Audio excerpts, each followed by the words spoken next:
J'ai discuté avec une femme d'un certain âge.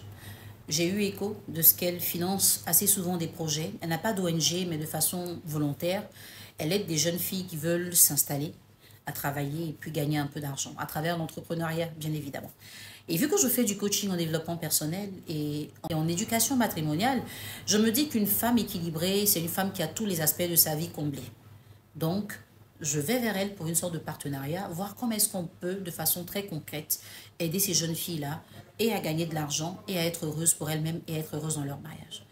Vous savez ce que la femme m'a dit? Ah non, non, il faut rester dans ton couloir. Vous voulez vous marier, donc restez entre vous là-bas. Nous, on veut chercher l'argent.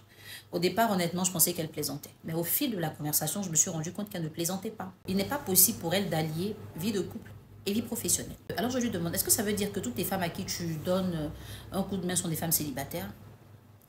Elle ne répond pas à la question et elle insiste pour dire que chacun puisse se battre pour ce qui l'intéresse. Et moi, je lui dis non, je ne vois pas de différence. On peut être développé personnellement, avoir une bonne relation de couple, mais ça n'empêche pas qu'on puisse gagner de l'argent. Moi, dans mon éducation, on ne m'a pas dit que le mariage empêche les projets.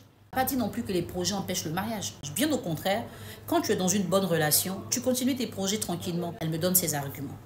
Et elle va plus loin en me disant, au stade où je suis, c'est elle qui parle, hein, un homme qui doit rentrer dans ma vie, c'est quelqu'un qui est capable de changer ma vie. Il faut un homme qui puisse venir et me donner ce dont j'ai besoin. S'il n'est pas prêt à investir en moi, ce n'est pas la peine.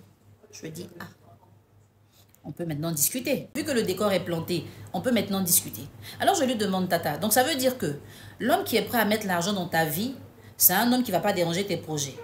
Elle me dit, oui, logiquement. Je dis, tu n'as jamais vu de femmes qui ont épousé des hommes très riches, qui leur disent de ne pas travailler? Des femmes qui sont très malheureuses parce qu'elles ont tout. Elles sont enviées de tout le monde, mais elles-mêmes elles ne s'aiment pas. Parce qu'elles sont dans des relations où on les conditionne. Tu n'as jamais vu ça? Elle ne me répond pas. Parmi les femmes que tu vois, qui sont identifiées comme des femmes battantes, des femmes entrepreneurs, qui ont construit leur vie, qui ont même créé des choses extraordinaires, il y en a plein dont le premier business a été lancé par un homme. Ce n'est même pas elle qui avait l'idée. Elle a eu l'occasion d'être avec un homme qu'il a vu dans le futur, sans forcément se dire « demain va partir, je n'aurai rien ». Il s'est juste dit « c'est moi qui lui donne aujourd'hui, il faut que je lui apprenne à pêcher ». Et cet homme-là, il a conçu le business, il a mis les moyens humains, financiers, matériels, le business est né. Jusqu'à présent, il prospère, pourtant c'est son ex. Tu n'as jamais vu ça? Ok. L'autre cas de figure. Parmi ces femmes, il y en a qui ont créé leur business à la suite d'un divorce. Ça veut dire qu'elle était mariée à quelqu'un qui avait beaucoup d'argent. Elle n'est pas venue se marier avec des biens. Mariée sous le régime de la communauté de biens, ça prend en compte les biens acquis pendant le mariage.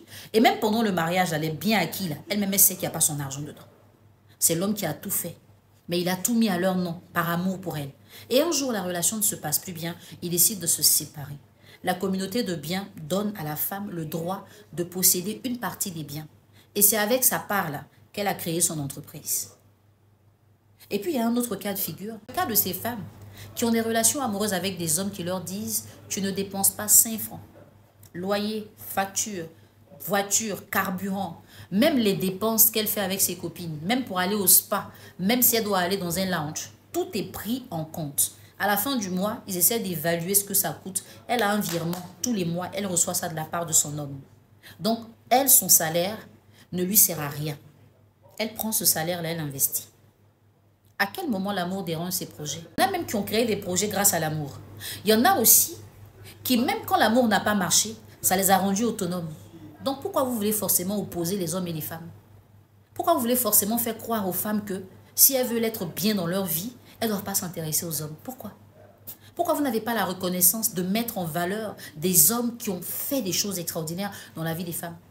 Ça aura comme effet déjà de montrer aux femmes que tous les hommes ne sont pas mauvais comme vous pensez. Ça aura aussi comme effet de faire comprendre à d'autres hommes qu'on peut faire ça pour une femme, même si après on n'est plus avec elle. Ça aura aussi l'effet de faire comprendre aux femmes qu'on ne choisit pas soit le mari, soit le travail. On peut avoir les deux. Et c'est ce que Dieu dit. Faites attention à ne pas sortir du plan de Dieu à cause de personnes qui ont raté leur choix de vie et qui en ont gardé des séquelles et qui cherchent à vous communiquer ça comme une énergie à valider. Non, je préfère en tant qu'être humain rester dans le plan de Dieu qui me dit que je dois me mettre en couple, faire des enfants, que de rester dans le plan d'un être humain qui sera jugé comme moi. Faites très attention. Et puis Tata, comme je t'ai dit là, tu as des enfants, tes enfants sont beaux, tes enfants sont intelligents. Tu ne les as pas eus seuls. Peut-être que tu as fait des choix qui n'ont pas fonctionné. Mais ce n'est pas toute ta vie qui n'a pas fonctionné. Regarde tes enfants et puis permets à d'autres femmes d'en faire. Il ne faut pas les braquer. Il ne faut pas les monter contre les hommes.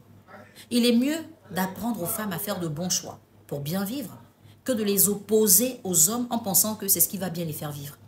Parce que quand on a fini tout ça, là, le jour que tu tombes amoureuse, tout ce qu'on t'a donné comme conseil, là, tu oublies.